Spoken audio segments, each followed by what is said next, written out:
recently sat down with my friend Neal Adams. Neal is the worship leader at a church in Chester, Illinois. It's a little over an hour from where I live.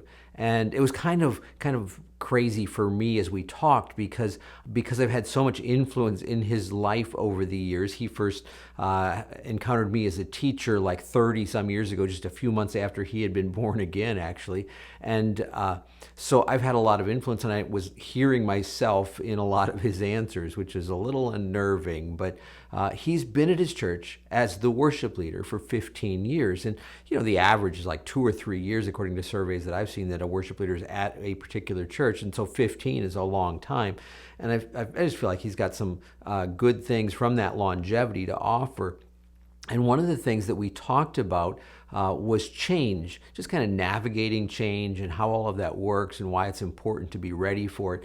But one of the big things from Neal's perspective is the whole idea of technology.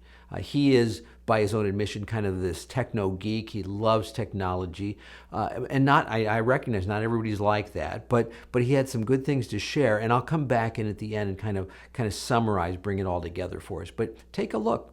Don't be afraid of change either. Change is going to come whether you want it to come or not.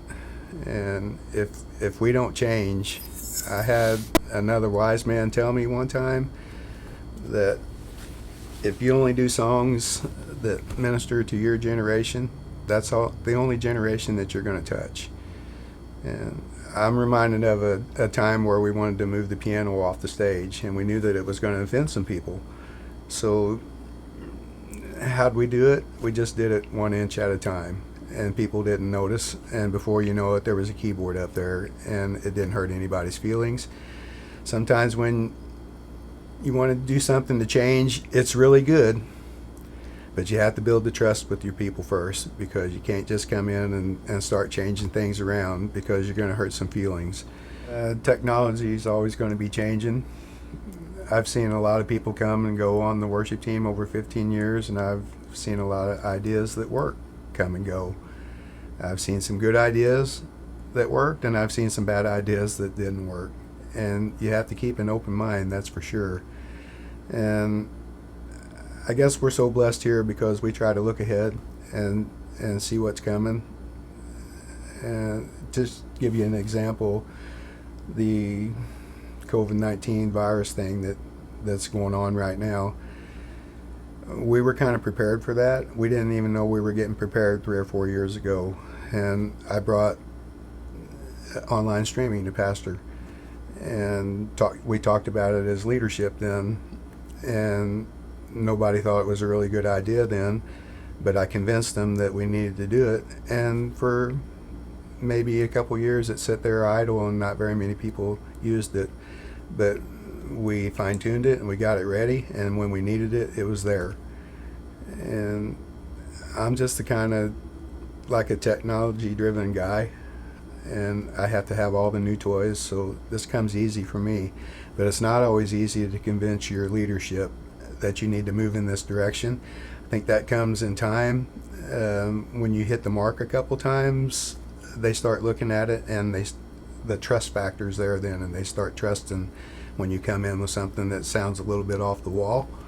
They start believing in it a little sooner, and that helps. I remember when we were going to go into in-ear monitors. That was a big thing for us. That was a big move because we had live monitors, and we decided to do it because to get the volume off the stage. But it ended up having so many other benefits. That's when we started using an in-ear click. And shortly after that, we started using an MD.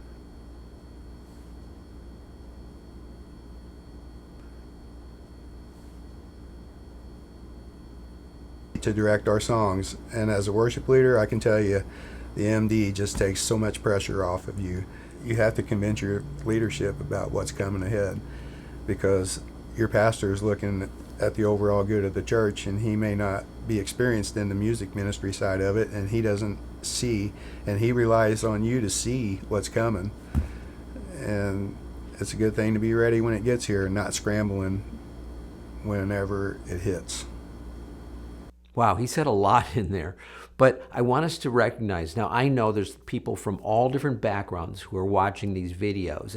And because of that, clearly not everybody is the technology guru person like Neal is. There may be some people that are scared to death of technology, all the way to people like him who love it and really embrace it. But what I want you to recognize is that really is part of what you're going to have to reckon with, deal with as a worship leader. And so I want you to think about praying in that direction. What does this mean for us as a church? What things do I need to consider? Researching more, find people that's more their thing if it's not your thing, and have them help with that whole idea of technology. There is just so much that is flying at us so fast these days. It's really hard to keep up. And so what I want you to consider is to really look at these things, pray through what's right for your church, and again, have somebody help you with that if you need to, but recognize this is something that is going to affect you, and change in technology is going to happen whether you like it or not. And so it's best to be prepared for it, as Neal said. So work toward that. What can you do to be proactive in that whole idea of technology and change that's happening all around us? Brought to you by MyWorshipLeadingCoach.com. Helping you to be more fully equipped as a worship leader.